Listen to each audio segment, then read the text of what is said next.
Bueno, buenos días para todos. Eh, Muchas gracias por acompañarnos en la tercera sesión técnica. Con Cecilia le damos la bienvenida y le agradecemos a Durlandi y a Dominic. En esta sesión vamos a hablar de la NIC SP 47 sobre ingresos, una primera parte sobre los principios y los conceptos a cargo de Durlandi Cubillos, que ya lo conocemos todos, pero es docente y es experto senior en gestión de las finanzas públicas de la Universidad de Ciencias Aplicadas de Zurich.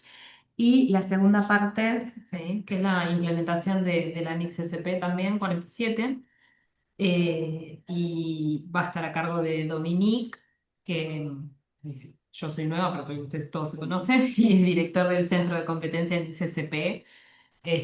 Bienvenidos a todos. le damos entonces inicio a Dominic, que ya es coanfitrión, eh, y nosotros nos muteamos por un ratito.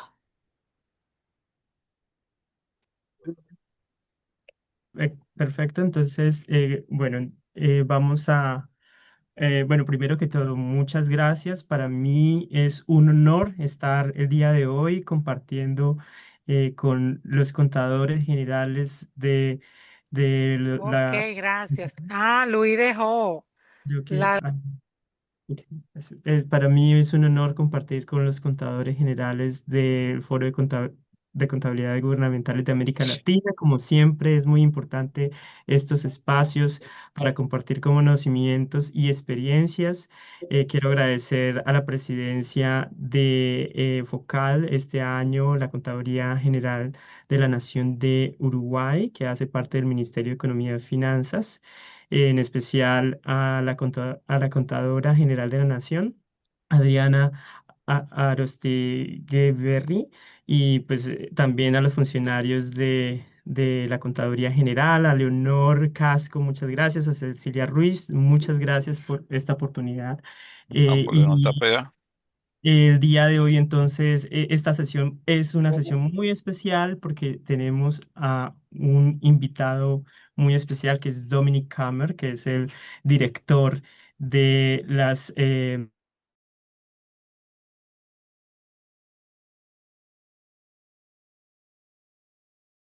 de las IPA, qué es el dominio de ETH, y él nos va a explicar actividades se están realizando en este momento. El tema que vamos a abordar es la implementación práctica de la IPSAS 47, de la NIC SP 47 de ingresos. Ya esta es como también, por así decirlo, un seguimiento a esa sesión también, esa sesión técnica virtual que realizó Agustina Lambi, principal del IPSAS-B en su momento. Ya sabemos todos que Agustina Lambi se encuentra en este momento en IFA.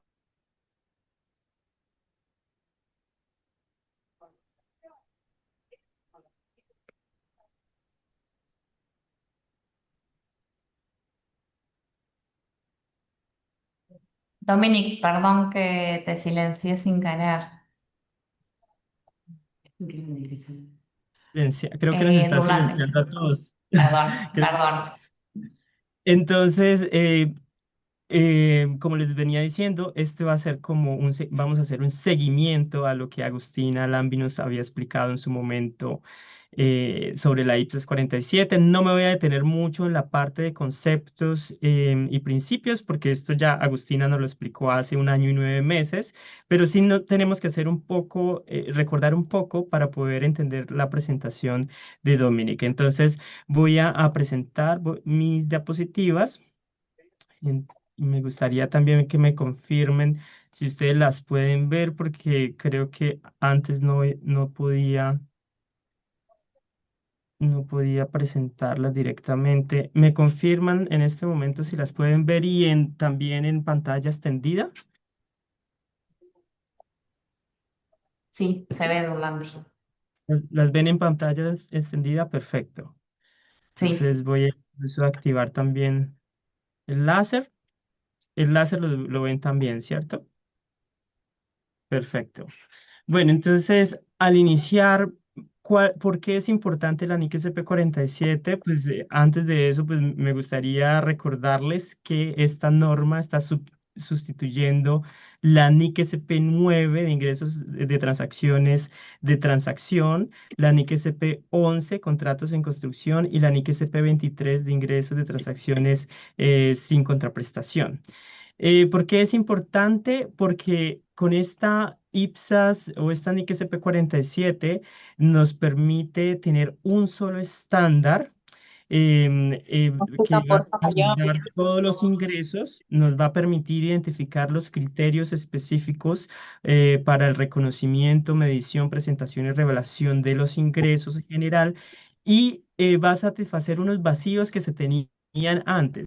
En relación con la NIC S23, mucha comunidad en práctica se preguntaba cómo clasificar las transacciones con y sin contraprestación, veía muchos desafíos, era muy difícil hacer esa clasificación. Entonces, esta NIC SP47 trata de simplificar ese proceso, viene en una sola norma y adicionalmente permite alinearse con la IFRS 15, la NIF 15 de ingresos que fue emitida en el 2014 por el IASB, pues, el organismo regulador del sector privado, en donde también aparecen los mismos conceptos y los mismos principios van a ser aplicables en la NIC SP47. Entonces, el NIC SP47 incorpora estas mejoras, también tiene consistencias con los conceptos que se están viendo en el marco conceptual, principalmente el reconocimiento de las transacciones en función de su esencia económica más que en su forma legal. Entonces, este tema también mejora la consistencia con esta nueva norma, aumenta, claro, la transparencia en la forma como estamos informando los ingresos, también nos permite la comparabilidad y la calidad de las revelaciones. Es muy importante decir que la NIC SP47 inició su periodo de aplicación el 1 de enero de 2026. Es decir, que este año es el primer periodo de aplicación de la norma. Y por tanto, me imagino que todos ustedes, o bueno, los países que ya están en este proceso de implementación de las normas han tenido la oportunidad de leerla y ver cómo la están implementando en los países. Seguramente han encontrado desafíos, ciertas lecciones que han podido entender o comprender. Y pues de eso se trata esta sesión, ¿no? Como hacer ese seguimiento de 1 año y 9 meses después de la presentación de Agustina y ver de primera mano cuáles son los desafíos que el ETH ha encontrado en la implementación. Como principal desafío de la NIC SP47 es que SP47 nos trae dos modelos para clasificar los ingresos. El modelo de transacciones sin acuerdos vinculantes y el modelo de transacciones con acuerdos vinculantes. Recordemos, anteriormente era ingresos de transacciones con contraprestación y ingresos de transacciones sin contraprestación. Entonces, este modelo de ingresos nos va a permitir clasificar nuestras transacciones y para eso debemos analizar un poco si existen derechos, si existen obligaciones entre las partes, pero básicamente las transacciones sin acuerdo vinculantes son comúnmente en los impuestos y en las transferencias. Esos son los principales conceptos que tienen los gobiernos y por tanto allí es muy común observar que no existan derechos ni obligaciones exigibles entre las partes que están celebrando la transacción. Normalmente los ingresos en ese tipo de transacciones se reconocen inmediatamente o cuando se cumplan ciertas obligaciones. Como ejemplos de este tipo de transacciones sin acuerdos vinculantes encontramos los impuestos y algunas donaciones, y ojo con eso, y por eso lo tengo acá en rojito. Más adelante vamos a ver en qué momento podemos clasificar las donaciones como transacciones sin acuerdo vinculante y en qué momentos o bajo qué circunstancias tenemos que clasificarlas como transacciones con acuerdo vinculante. O sea, antes la norma nos decía las donaciones siempre son ingresos de transacciones sin contraprestación. Bajo este modelo, las donaciones pueden estar en dos clasificaciones. Ya más adelante lo vamos a ver. Las transacciones con acuerdo vinculante, pues normalmente es muy común observarlas en contratos, algún tipo de convenios y allí observamos que los derechos y las obligaciones son exigibles entre las partes. Cada una de las partes tiene derechos y obligaciones y esas obligaciones y derechos son recíprocas también con la otra parte. Entonces acá vamos a tener que analizar un poco los acuerdos o los contratos, los convenios que se están suscribiendo entre las partes para analizar qué tan exigibles son esos derechos y obligaciones a través de medios legales o a través de otro tipo de mecanismos como quizás contencioso administrativo o tribunales de arbitramiento o diferentes sistemas paralelos al sistema judicial. Ahora también estos ingresos, ¿cómo va a ser el reconocimiento? Normalmente se van a reconocer en la medida que se van satisfaciendo las obligaciones de cumplimiento que se están estipulando dentro del acuerdo del contrato.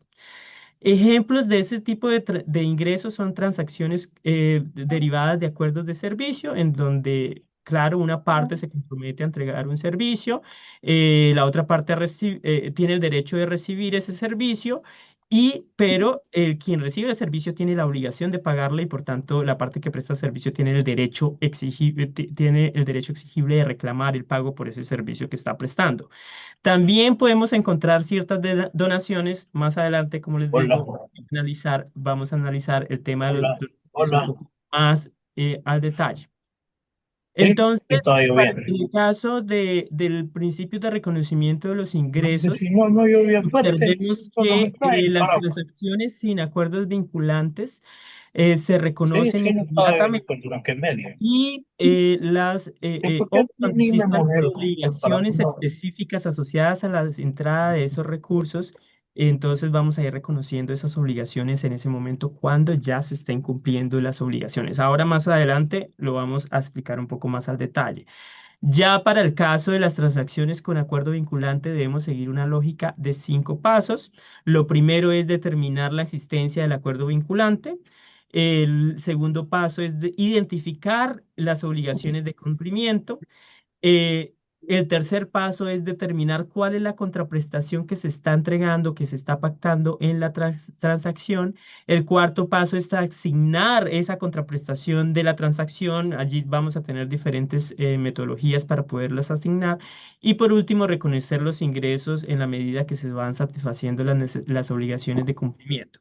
Entonces, acá hay un cambio un poco de paradigma de reconocimiento. Entonces, antes teníamos simplemente ingresos de transacciones con o sin contraprestación. Ahora debemos hacernos más preguntas, debemos tener criterios diseñados específicamente dentro de nuestras políticas contables para determinar entonces si existe ese acuerdo vinculante o no. Entonces, no- al interior de los procesos de implementación hemos identificado cinco criterios específicos. Cada criterio específico tiene una pregunta asociada para efectos de ayudar a las entidades a identificar si existe el acuerdo vinculante. El primero es el tipo de mecanismo. El tipo de mecanismo es identificar si qué es lo que da origen a el derecho o la obligación, si existe un arreglo exigible, puede ser un acuerdo, puede ser un contrato o puede ser incluso una ley que puede estar generando un acuerdo vinculante. Este es también una diferencia muy grande entre lo que el IPSAS ha propuesto en otras normas, en otras NIC-SP, en donde el acuerdo vinculante normalmente se asocia con contratos y convenios, pero bajo esta norma, bajo la NIC-SP 47, un acuerdo vinculante también puede originarse en la ley. Entonces, si la ley especifica que existen derechos y obligaciones entre partes, y esas partes y esos derechos y obligaciones son recíprocas, entonces en este caso, la ley está creando el acuerdo sin que las partes intervengan para realizar el acuerdo. Eso es muy importante. Por tanto, es necesario formularnos la pregunta de si existe acuerdo formal o informal entre dos o más partes, o si es que el órgano legislativo, o sea, el Congreso, el Parlamento, o incluso a través de ordenanzas ejecutivas, decretos ejecutivos, se está creando el acuerdo. Entonces, eso es muy importante porque el concepto es mucho más amplio que el concepto que vemos de acuerdo vinculante en otras normativas.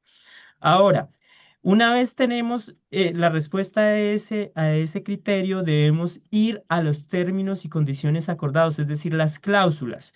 En esas cláusulas debemos determinar cuáles son los derechos y las obligaciones que se tienen entre las partes y entonces debemos revisar si esas obligaciones y esas partes, esos derechos y obligaciones son recíprocas entre las partes. Pero si ya hemos identificado tanto los derechos y las obligaciones, debemos ir a un nivel un poco más profundo de determinar qué tan exigibles son esos derechos y obligaciones a través de medios legales, o sea, sistema judicial, o medios equivalentes si existe un mecanismo alternativo de resolución de conflictos, quizás tribunales de arbitramiento. También vamos a tener el tema de sustancias sobre forma, que esto va alineado también al marco conceptual, en donde la exigibilidad de los derechos y las obligaciones siempre se basa en la sustancia o la esencia económica del acuerdo más que en su forma legal. Y por último, la interdependencia, qué tan interdependientes son los derechos y obligaciones de cada parte, de cada una de las partes. Entonces, vamos a hacer quizás aquí como una especie de ejemplos, varios ejemplos de cómo clasificar transacciones sin acuerdos vinculantes y transacciones con acuerdos vinculantes. Entonces, el primer ejemplo que podemos tener de transacciones sin acuerdos vinculantes, entonces sería, en este caso, una donación. Y en este tipo de donación, es una donación específica, en este tipo de donación, el donante no tiene ninguna obligación de entregar el dinero al beneficiario y tampoco el beneficiario tiene ninguna manera de exigir el valor al donante. Entonces, en este caso, la transacción sería sin acuerdo vinculante y entonces, por tanto, lo clasificaríamos como una transacción sin acuerdo vinculante. Ahora, colocamos el mismo caso de la donación, pero en este caso, el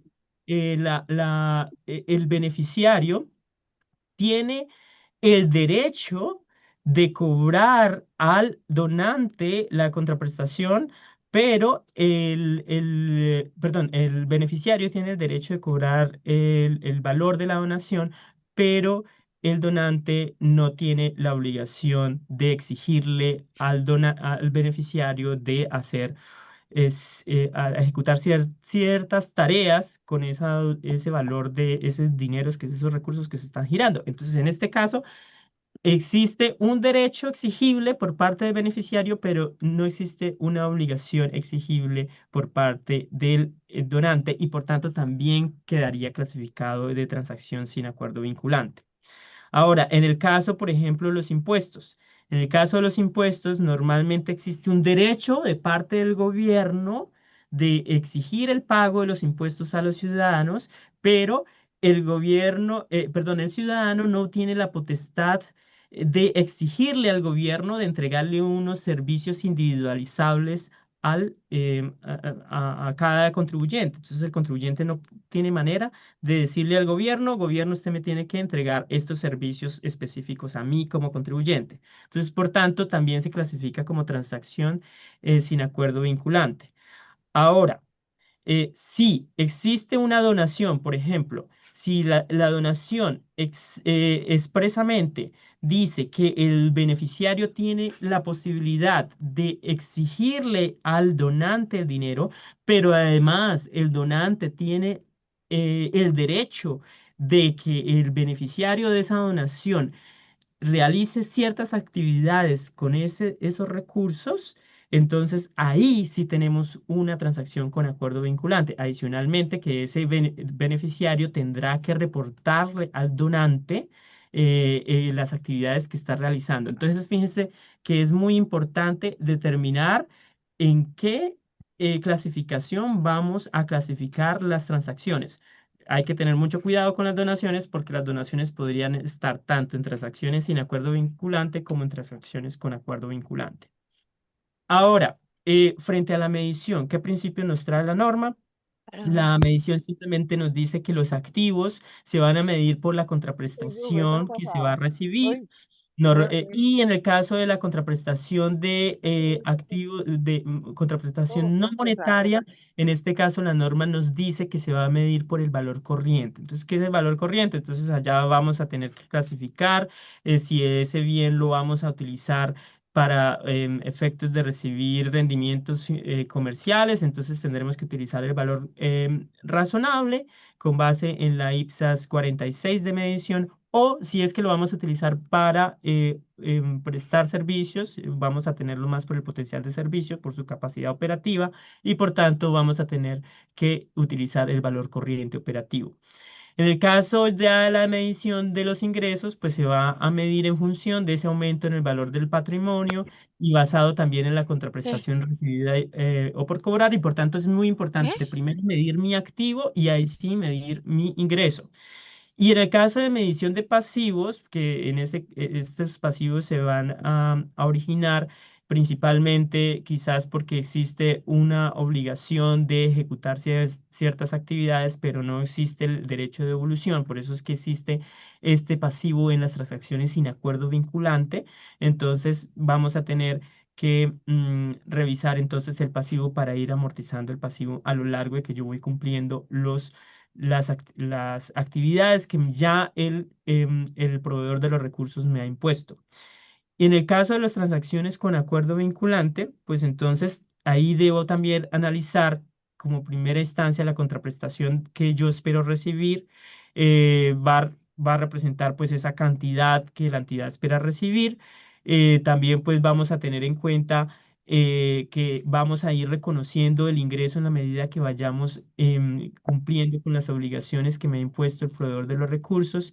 Y normalmente estos valores se van a distribuir de forma independiente, son valores independientes. Y acá hay dos métodos de distribución. Esto también es muy importante tener en cuenta. Hay un método de input que básicamente es todos los recursos que se han utilizado. Voy reconociendo los ingresos en la medida de los costos o las horas trabajadas, los recursos que estoy consumiendo para prestar el servicio.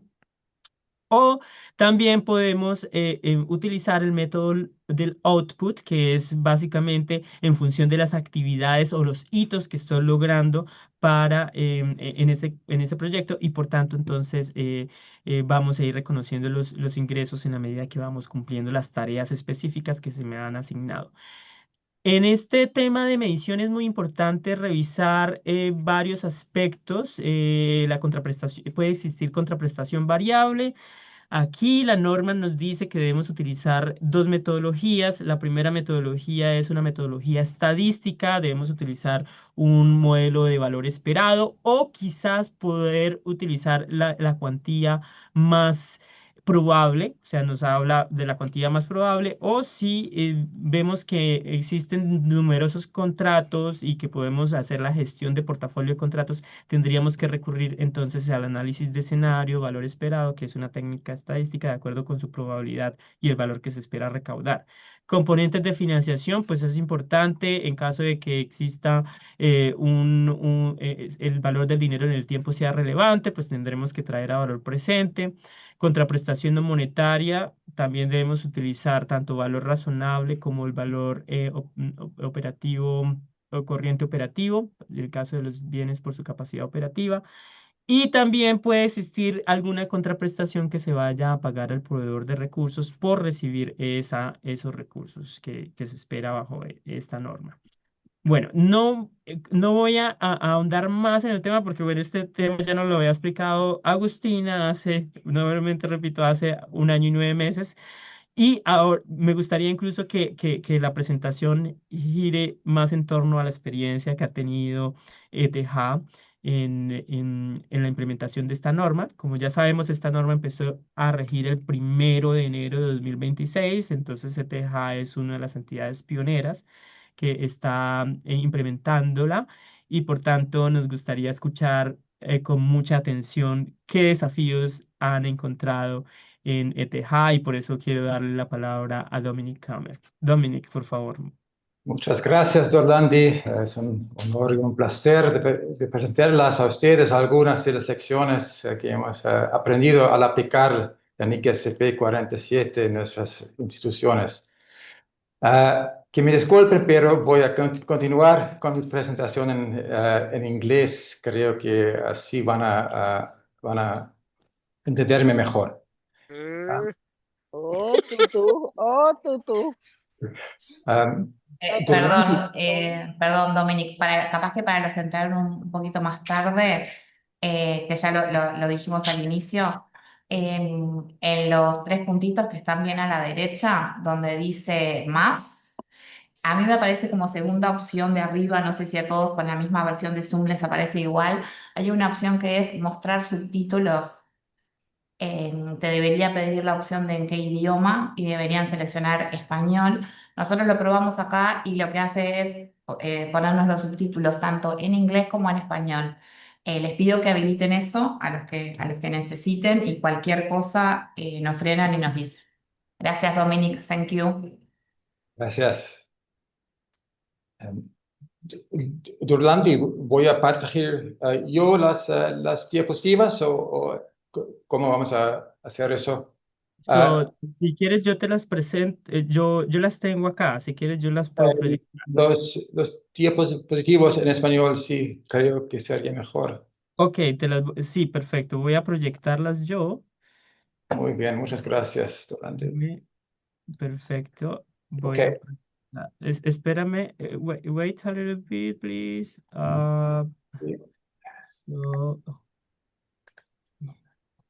Esta es mi presentación. Espero esta aquí. Sí. Ya. ¿Me confirman, por favor, los asistentes? ¿Están viendo la presentación? Perfecto. All right, so I will now give you first a quick overview over the ETH domain, followed by information about how we implemented IPSAS 47 in our institutions, and then I'll close my remarks with an overview over what we think that worked well for us in implementation. ETH domain, so ETH is a German acronym which stands for the Federal Technical Universities in Switzerland, basically, or as indicated on the slide, the Institutos Federales de Ciencia y Tecnología in Suiza. The domain is comprised mainly of 2 universities and 4 separate research institutions that they all operate independently, but they're all owned by the Swiss federal government.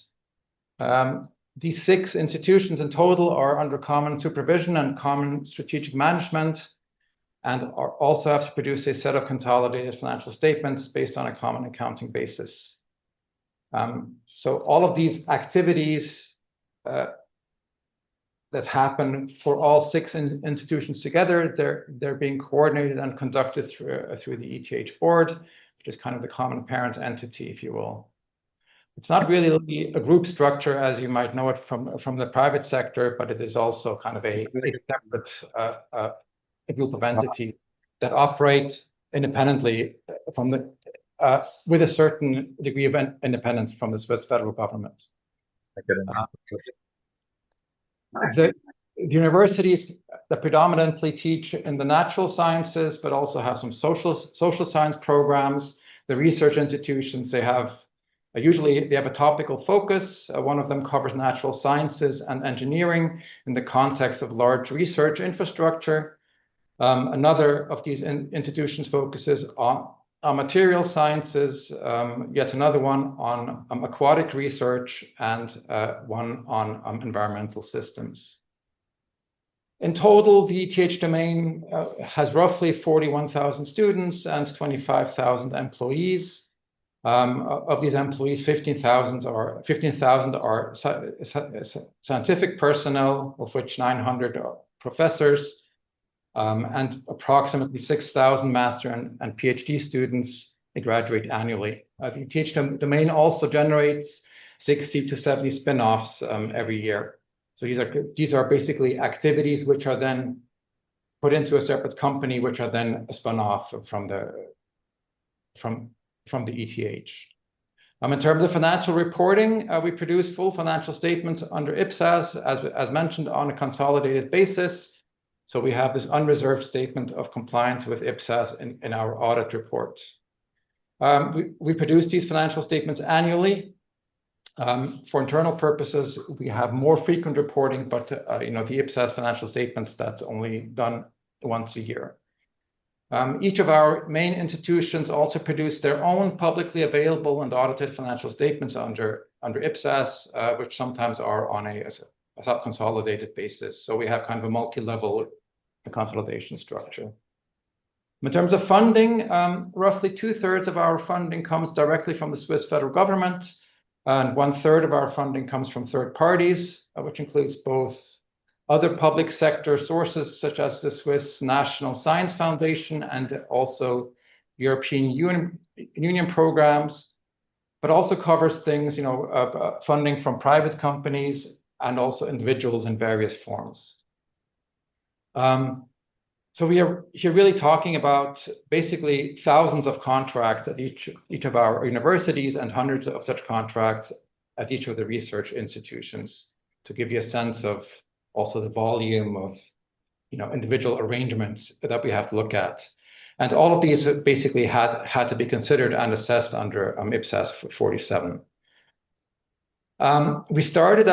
Maybe moving to the next slide, we started our implementation program in 2024 with some activities already starting the year beforehand, but I think the work really kicked off in earnest in 2024. Organizationally, we set this up as multiple individual implementation programs in each of our institutions, running in parallel with a common overlay.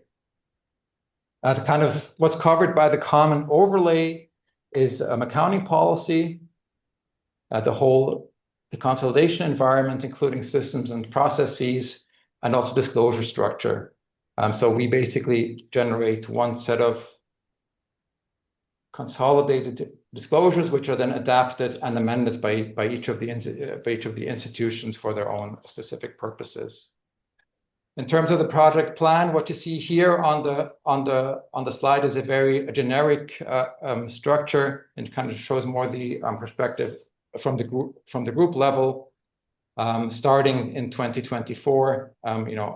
Basically 3 years until we have to report. Well, 3 years until the end of 2026 or the beginning of 2027, when we actually produce our first financial statements using IPSAS 47. The main phases are, starting with the accounting policy and the contract assessment.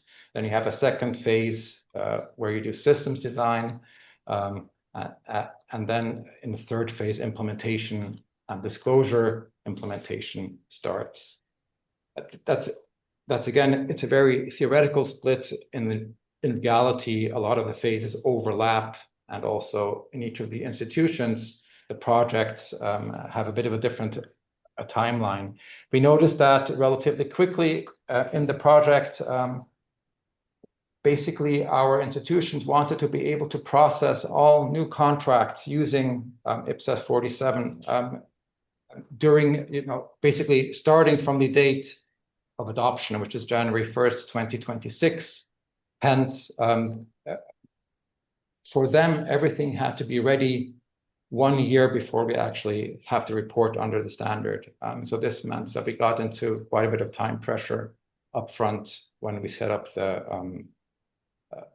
when we kicked off the project and did the first contract assessments. In terms of approaches adopted, if we move to the next slide, and it was very good. Gerlandi already, gave us a very good overview over the, kind of the considerations that we have to do here, all of the aspects that we have to consider, and some of the more maybe judgmental areas where the standard has to be applied. In all of these cases, we were, given the size and complexity of the standard, it was a challenge to find the right balance between consistent applications between consistent application for each of the institutions, but also something that can be put into practice. That was not a very straightforward task. So taking the point with contract and classification, right, whether it's a binding arrangement or not.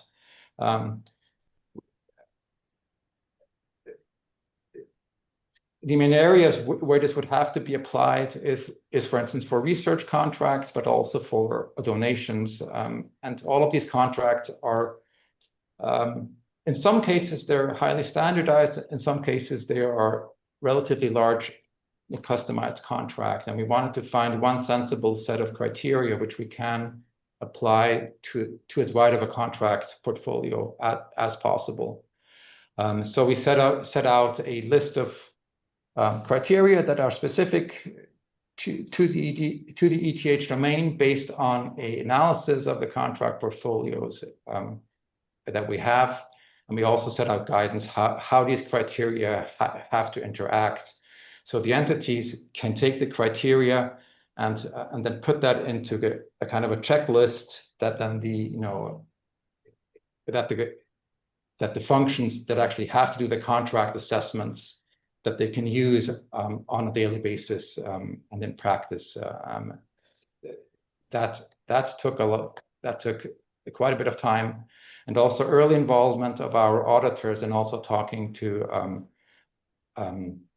Professor Bergman and Orlandi as part of this audit engagement. They were advisors for our auditors in this project, and we involved them early on. Another relatively judgmental area, at least upfront, was the question of whether a contract contains one or multiple compliance obligations.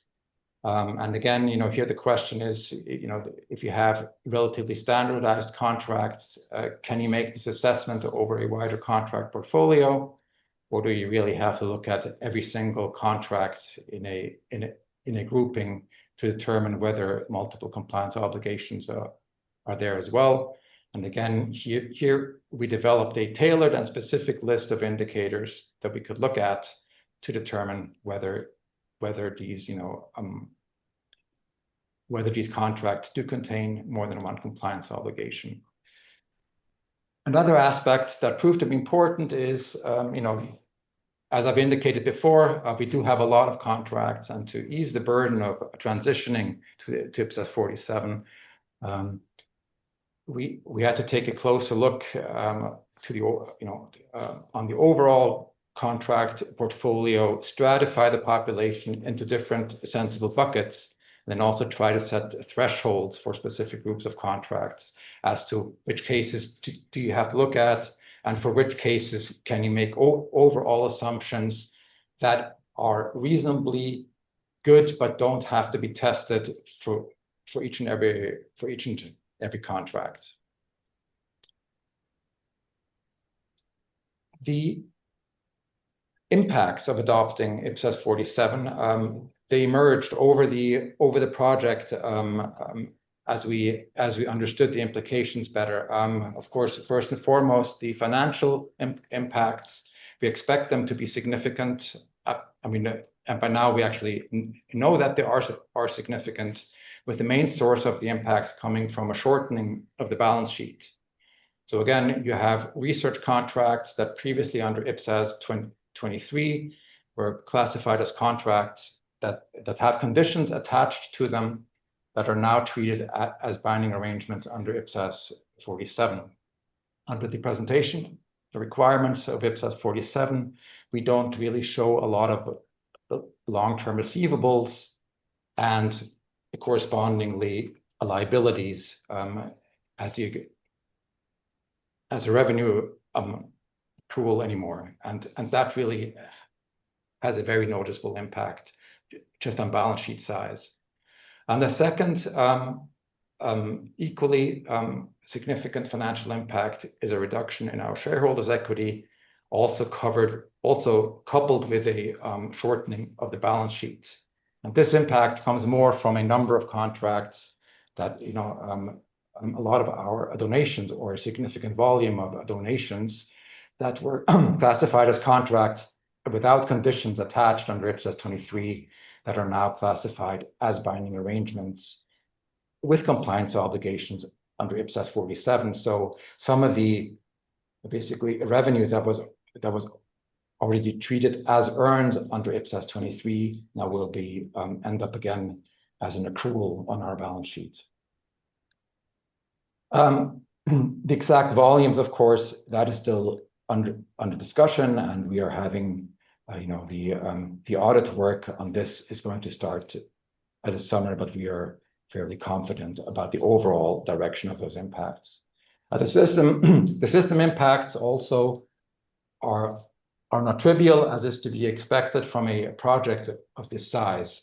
At the individual institution level, they had changes in their contract management systems. They had to, of course, define new data fields to capture specific information for the ability to then classify the contract appropriately. And they also needed to have significant changes made to the chart of accounts in their general ledger. Some institutions use a dedicated system for calculating revenue accruals, and those had to be modified as well.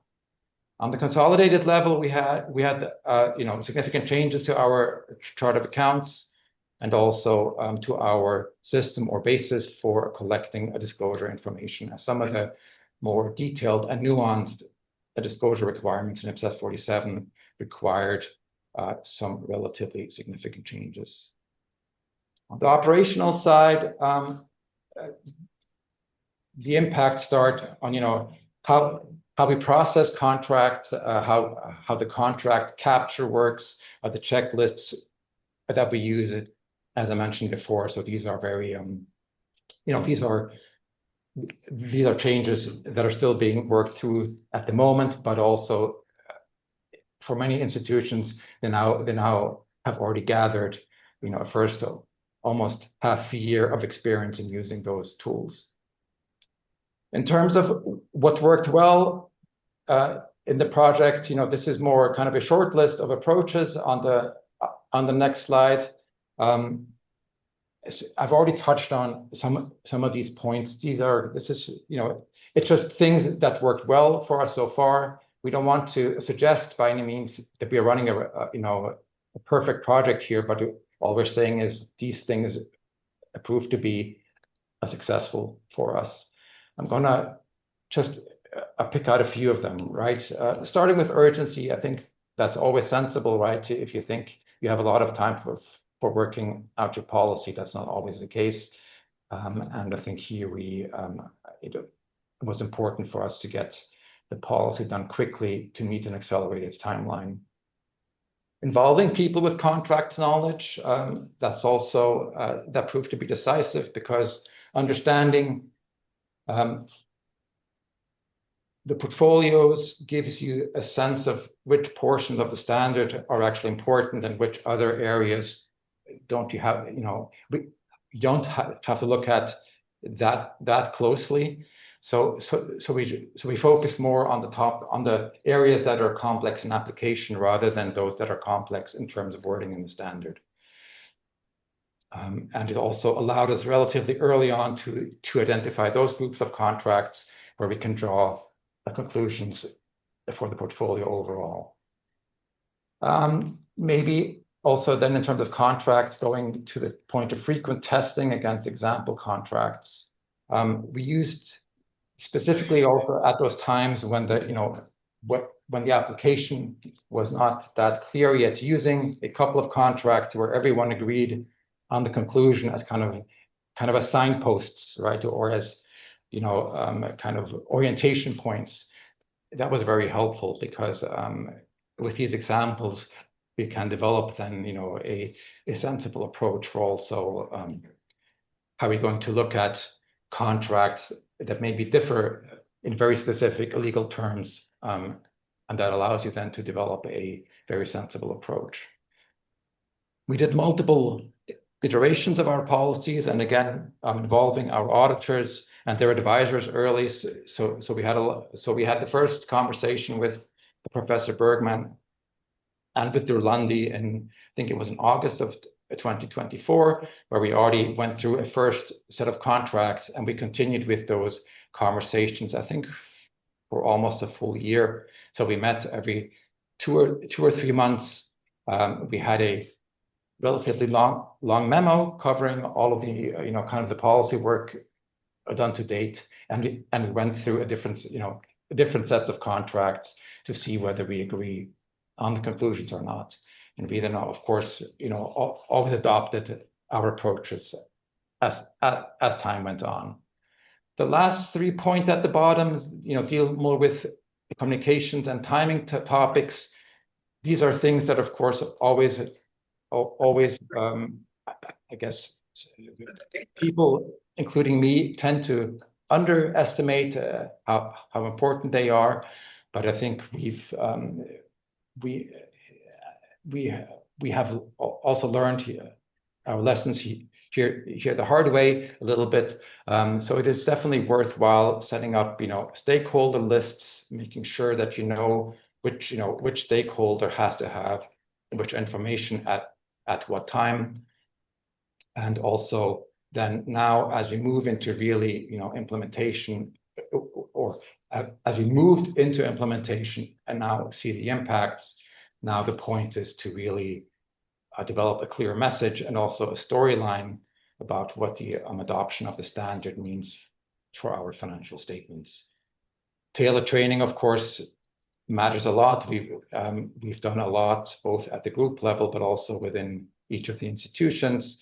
And I think we did more of an approach where we really identify specific groups that have to know specific aspects of adopting the standard. And last but not least, of course, also reporting to our audit committee on a regular basis, starting from inception of the project, to make sure that people are aware of the risks and the dependencies with other projects prove to be an important point.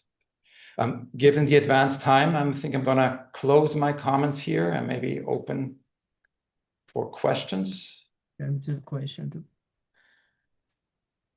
Super. Thank you so much, Dominic. It was very, very useful, your presentation.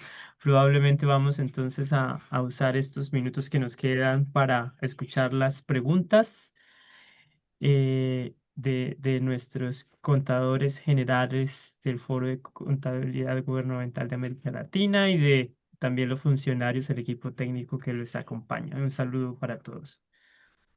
Entonces, creo que si nos colaboran, por favor, con las preguntas.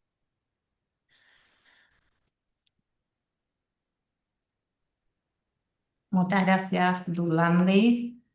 Muchas gracias, Dominic. Las preguntas, si alguien tiene preguntas, las pueden hacer como las hacemos siempre, o si les queda más fácil, pueden escribirlas en el chat. Habíamos dicho también con Durlandi para que quizás él haga la traducción más sencilla para Dominic.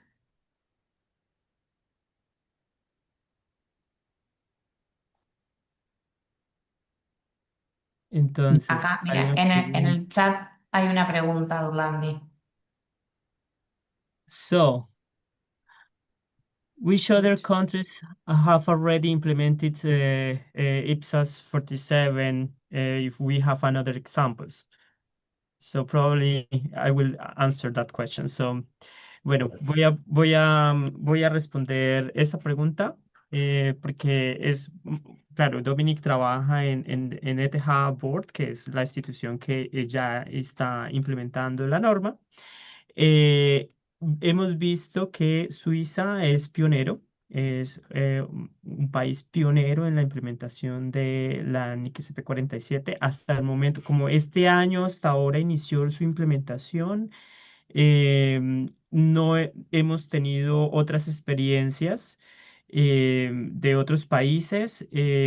Acá en Suiza, como les digo, como Suiza es un país que ha hecho la adopción directa a nivel federal, y ETH es una institución que cubre todas estas instituciones que son federales, dependen del gobierno federal, es el máximo nivel en Suiza, como el gobierno nacional en las repúblicas. eh, ETH al implementar la norma de forma directa, pues ellos pueden hacer inmediatamente las políticas, ya pasar a hacer las políticas y eso garantiza un poco más de agilidad a la hora de implementar. Claro, en los países que están haciendo la implementación indirecta es un poco más lento el proceso porque el proceso inicia con la redacción de la norma de parte de las autoridades en cada país para actualizar, incluso eliminar las normas, las dos normas de transacciones con contraprestación y sin contraprestación, ¿no? Que estaban vigentes en muchos de los países.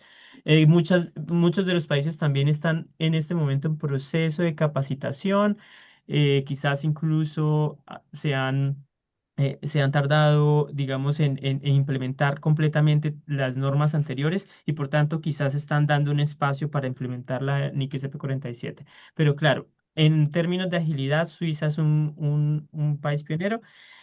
Por eso la respuesta Jenny Acosta Hernández es que el único país que tenemos hasta el momento conocimiento, puede ser que haya otra jurisdicción que ya lo está implementando, pero la respuesta hasta ahora, en mi conocimiento, es Suiza.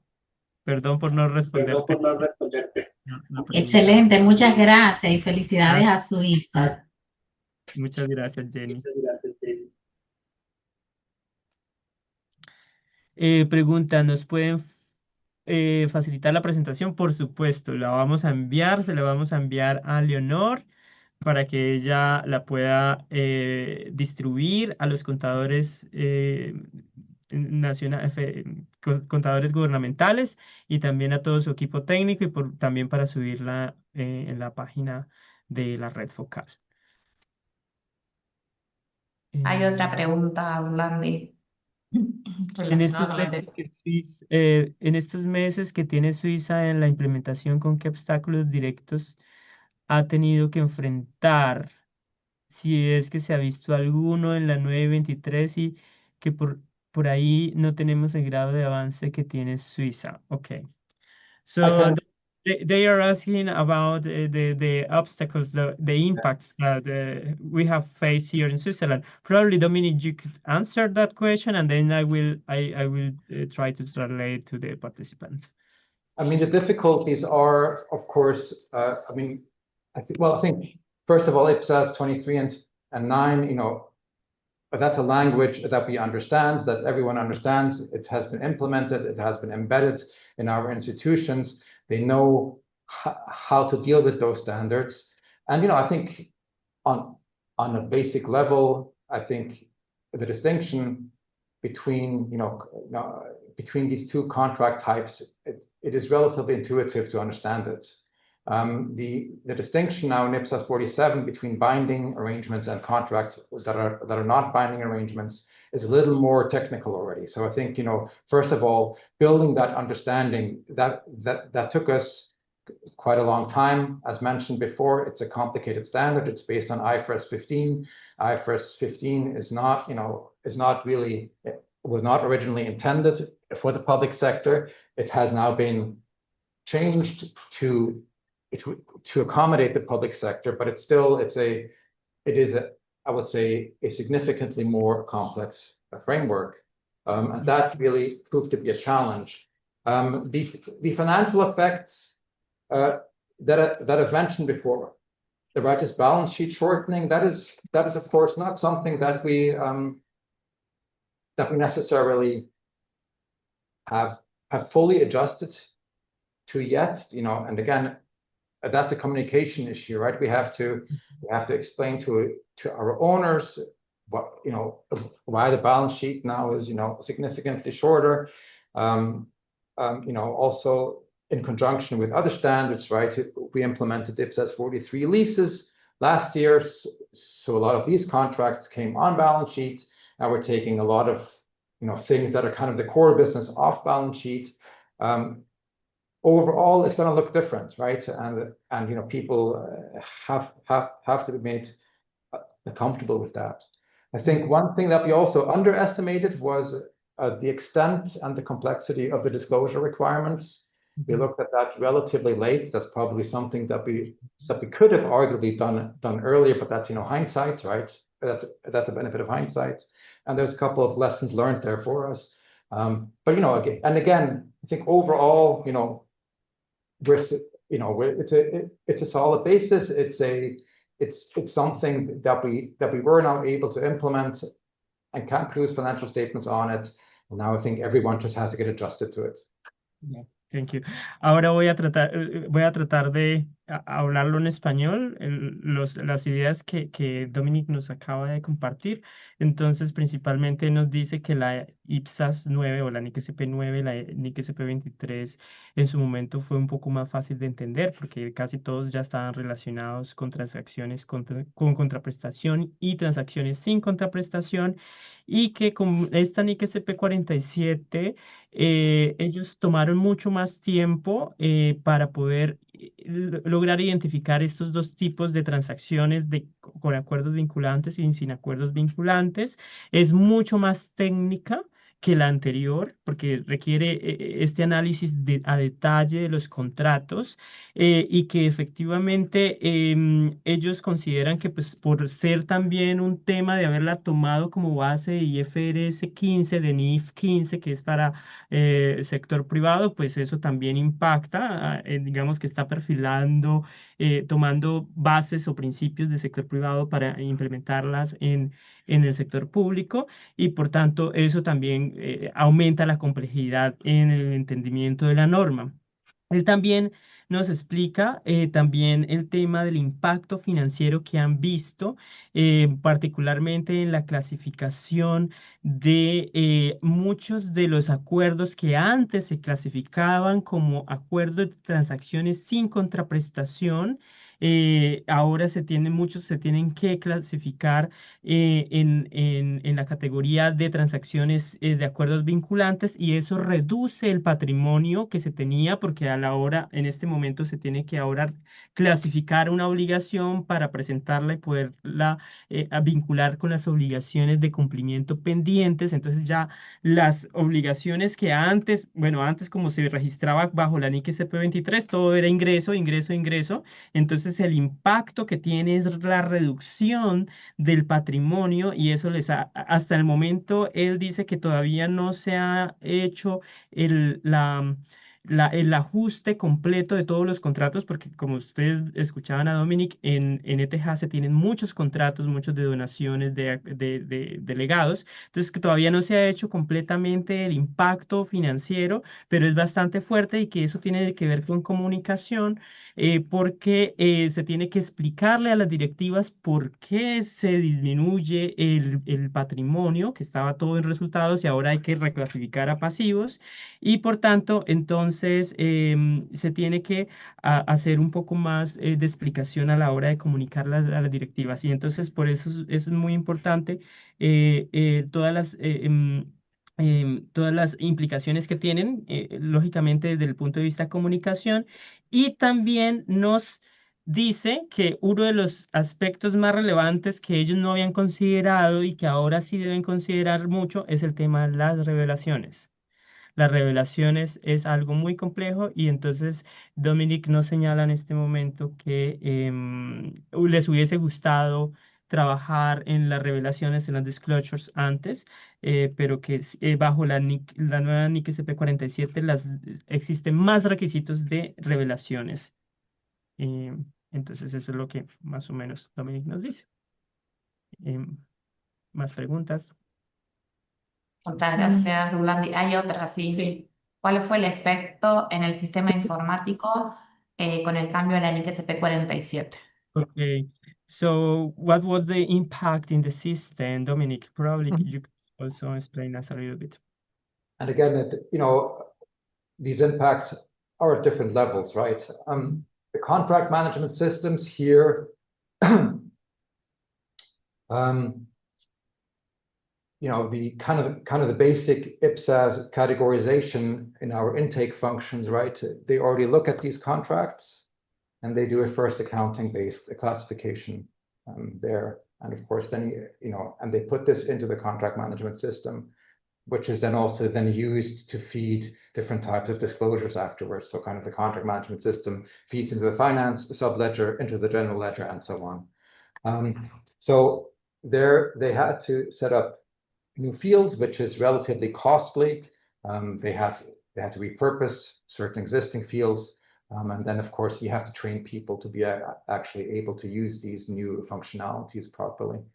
And then, of course, to be able to capture information in finance systems, you also have to create, we had to create various additional forms for disclosures, which are then both used in our institutions' general ledger systems and in our the group consolidation systems. I think the volume of changes that is something that is hard to underestimate in terms of the cumulative impact. If you have multiple new accounts, you have to consider whether you need different capabilities for capturing balance sheet movements in conjunction with new accounts. You have to look at how this ties in with your disclosure requirements. What kind of text and commentary can you capture? What sort of additional disclosures do you have to make in your financial statements in terms of also text-based disclosures? How do you capture that information? There's a relatively wide, I guess for us, right? That's relatively wide, range of changes.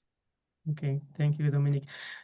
Entonces, Dominic nos menciona que debido a las nuevas categorías que nos trae la IPSAS 47, han tenido que desarrollar nuevos campos en el sistema de gestión de contratos y esos nuevos campos implican pues desarrollo, pero adicionalmente no solamente desarrollo, sino que hay que capacitar o entrenar a la gente que está gestionando los contratos directamente y que son los encargados de tener ese sistema de contratos actualizados. Entonces, esto, haciendo paréntesis, esto no es un proceso de no únicamente el área financiera, sino también de las áreas de gestión de contratos. Entonces, nos menciona que este nuevo desarrollo, pues claro, pues es costoso, tiene funcionalidades, han tenido que desarrollar estas funcionalidades y que muchas veces estos desarrollos son subestimados.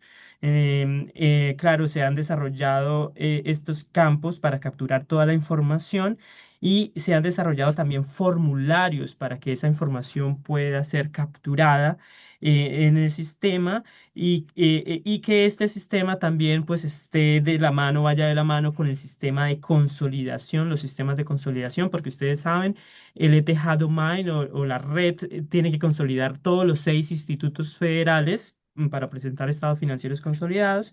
Entonces, y adicionalmente se tiene que crear nuevas cuentas del catálogo de cuentas para hacer la presentación y la captura de la información, pero también se tienen que agregar o ajustar las funcionalidades del sistema para capturar la información en la información a revelar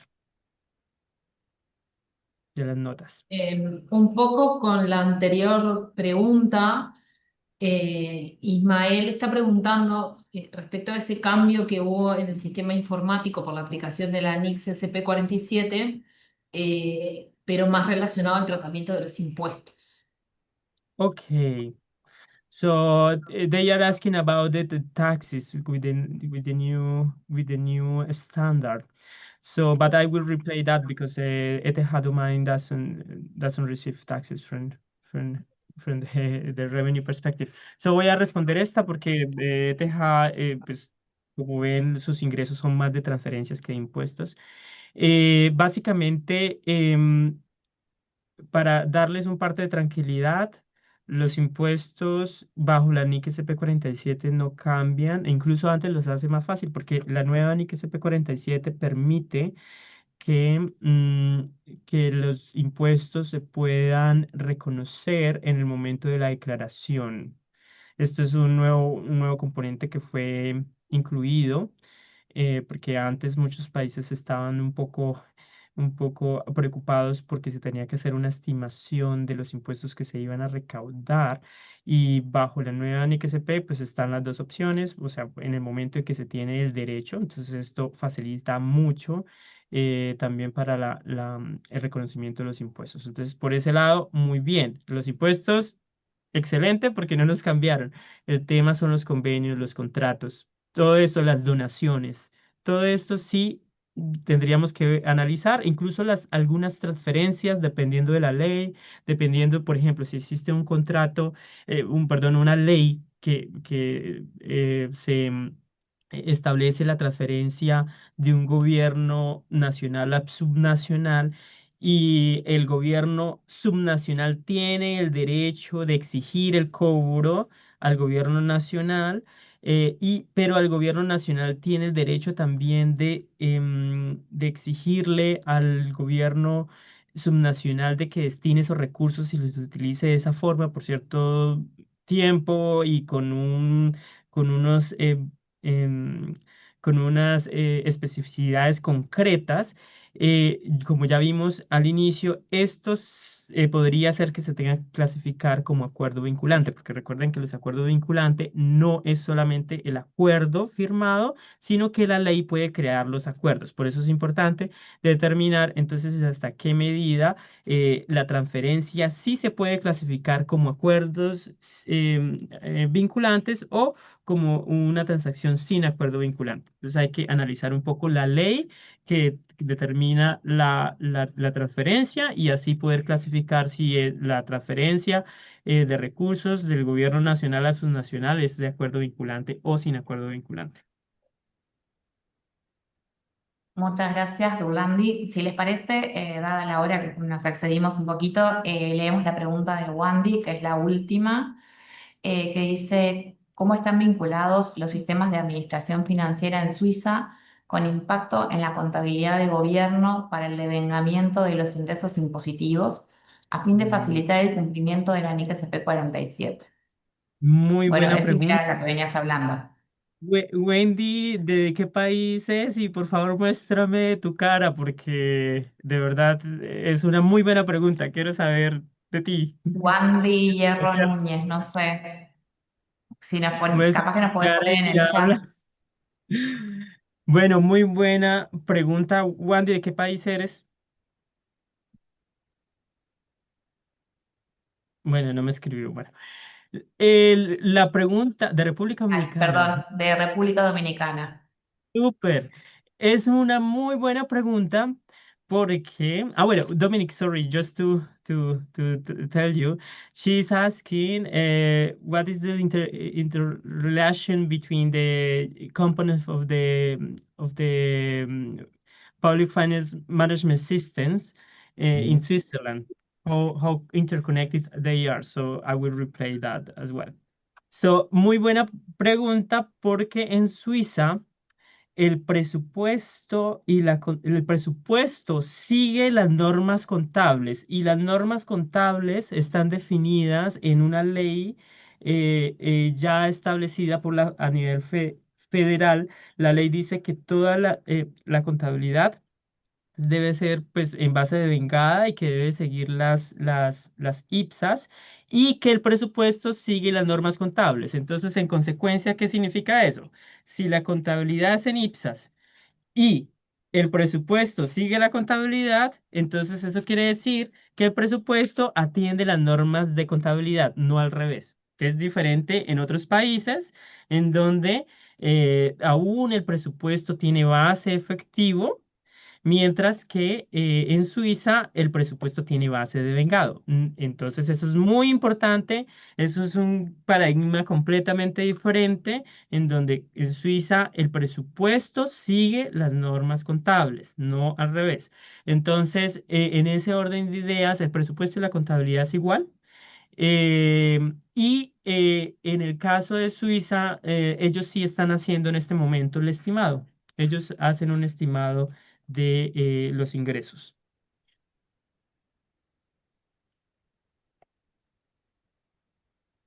Muy Gracias por bien, la pregunta y porque eso me gustaría resaltar a todos ustedes, a las 300 personas que hay aquí, que ojalá que Sí, en algún momento tengamos un presupuesto que siga las IPSAS. Sí. muchas gracias. Muchas gracias, Durlandi. Gracias a Dominic. Nos parece que ya estamos como un poco pasados de la hora. Quizás lo que podemos hacer es, perdón. Quizás lo que podemos hacer, que también nos pasó con la primera presentación que fue de Andreas y de Dimitri, que también había muchas preguntas. Quizás cuando nosotros compartamos las PPT podemos pasar los contactos de Durlandi y de Dominic, si es que no tienen ningún problema en que los contacten por algunas dudas. Y, y podemos seguir vinculados solo para que no nos vayamos más tiempo de hora. Dominic, so Leonor is asking if it's okay that she could share your contact in order that everybody could reach you if they have a Absolutely, that's question. fine, yes. Sí, que Dominic está de acuerdo de compartir. Bien. Muchas gracias. Bueno, gracias por la participación de todos y nos vemos en la próxima sesión. Sí. Además de la Muchas ponencia, gracias. además de estar en la página web de Focal, no creemos que sea hoy, pero quizás mañana, también queda en el canal de YouTube Super, perfecto. de Muchas Focal. gracias. Dominic, they will post us in the YouTube channel. All So right. we will become famous. Okay, Muchísimas thank you gracias so a los much. Muchas dos. gracias a todos. Muchas gracias a Muchas los dos y a saludos. todos. A todos por participar. Chao. Gracias. Gracias. Gracias, chao. Chao. Chao. Gracias. Bye. Gracias. Chao. Gracias.